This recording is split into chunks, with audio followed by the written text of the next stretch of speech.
जवाहरलाल नेहरू विश्वविद्यालय में रविवार को हुए एक कार्यक्रम के दौरान उठे विवादित नारों ने राजधानी की राजनीति में उबाल ला दिया है। जेएनयू के इस कार्यक्रम पर दिल्ली सरकार के मंत्री खुलकर सामने आ गए हैं और छात्र राजनीति से लेकर देश विरोधी गतिविधियों तक कई गंभीर सवाल खड़े किए जा रहे हैं।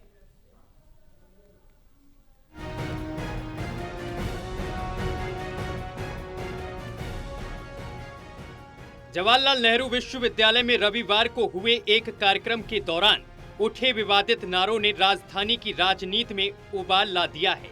कार्यक्रम के दौरान छात्रों की ओर से ऐसे नारे लगाए गए जिन पर सरकार के मंत्रियों ने तीखी प्रतिक्रिया दी। दिल्ली सरकार में मंत्री कपिल मिश्रा ने कहा है कि यह केवल जेएनयू का मुद्दा नहीं है, बल्कि एक खास सोच रखने वाले लोग बार बार देश और धर्म के खिलाफ आवाज उठाते रहते हैं। उनके मुताबिक यही लोग अफजल गुरु के समर्थन, सुप्रीम कोर्ट के फैसलों के विरोध, आतंकवाद और नक्सलवाद के समर्थन में नारे लगाते रहे हैं। देखिए, सांपों के फन कुचले जा रहे हैं और सपोले बिलबिला रहे हैं।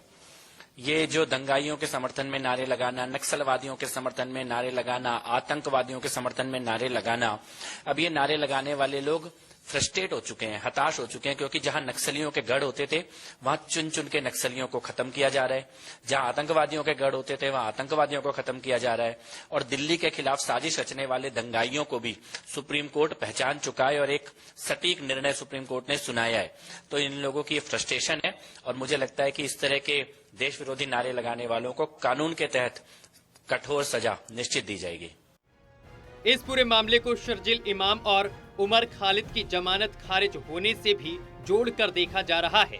दिल्ली के शिक्षा मंत्री आशीष सूद ने निजी हिंसा से जुड़ी टिप्पणियों को शर्मनाक बताते हुए कहा है कि ये बयान इसी वजह से दिए जा रहे हैं क्योंकि इन दोनों आरोपियों को कोर्ट से राहत नहीं मिली।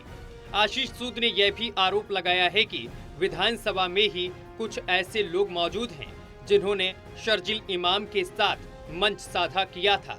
मंत्री के अनुसार जब ऐसे तत्वों को बढ़ावा मिलता है तो जेएनयू जैसे संस्थानों में गैर जिम्मेदार गतिविधियां सिर उठाने लगती हैं। उन्होंने शर्जील इमाम और उमर खालिद के समर्थन में हुए नारों को देश विरोधी करार दिया।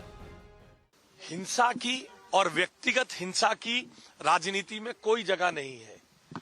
माननीय प्रधानमंत्री जी, माननीय गृह मंत्री जी के प्रति आप पॉलिसी पर लड़ाई लड़िए। In democracy we agree to disagree. आप पॉलिसीज पर लड़िए, एजुकेशन पॉलिसी पर बोलिए, फाइनेंसेस पर बोलिए, आप अन्य मुद्दों पर बोलिए, मगर जो लोग देश को तोड़ने के लिए काम करते हैं, शर्जील इमाम ने चिकन नेक काटकर पूर्वोत्तर भारत को अलग करने की बात की। भारत तेरे टुकड़े हो गए के नारे लगाने का काम उमर खालिद ने किया। 2020 के दंगों में उसका हाथ पाया गया है। ऐसे लोगों से सहानुभूति इसलिए रखी जाती है क्योंकि इस विधानसभा में ऐसे लोग हैं जिन्होंने शर्जील इमाम के साथ मंच साझा किया है।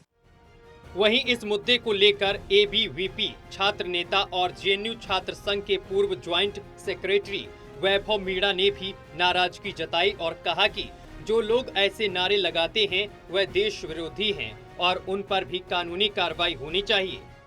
कल जेएनयू में जिस तरह से वामपंथी संगठनों के आयोजन जो गोरिल्ला ढाबा उन्होंने किया, जिसमें जेएनयू के चुने हुए पदाधिकारी भी मौजूद थे, और जिस तरह की वहाँ नारेबाजी हुई पूरी तरह से निंदनीय और शर्मनाक है। भारतीय स्टेट के खिलाफ इन्होंने नारेबाजी की, भारतीय न्यायपालिका माननीय सर्वोच्च न्यायालय के खिलाफ इन्होंने नारेबाजी की। जो फैसला आया माननीय सर्वोच्च न्यायालय का, उमर खालिद और शर्जील इमाम की जो जमानत का नाटक 1 साल से लगभग चल रहा था, उस नाटक पे पूर्ण विराम लगाते हुए माननीय न्यायालय ने कहा कि ये प्रथम दृष्टया आरोपी बनते हैं, इनकी जगह जेल में ही बनती है, इनको छोड़ा नहीं जा सकता, जो कि पूरी तरह स्वागत योग्य था। पूरा देश भी कह रहा है कि इन देशद्रोही के आरोपी जो देश को तोड़ने की बात कर रहे हैं, चिकन नेक को काटने की बात कर रहे हैं, दिल्ली दंगों के जो मुख्य आरोपी हैं, जहाँ 70 से ज़्यादा जाने जिसमें गई जिस दंगों में, उनके आरोपियों की जगह जेल में ही बनती है। और उनके समर्थन में जो नारेबाजी कर रहे हैं ये लोग भी आतंकवादी हैं, ये लोग भी नक्सली हैं। जेएनयू में लगे इन नारों ने एक बार फिर कैंपस की राजनीति को राष्ट्रीय बहस के केंद्र में ला दिया है।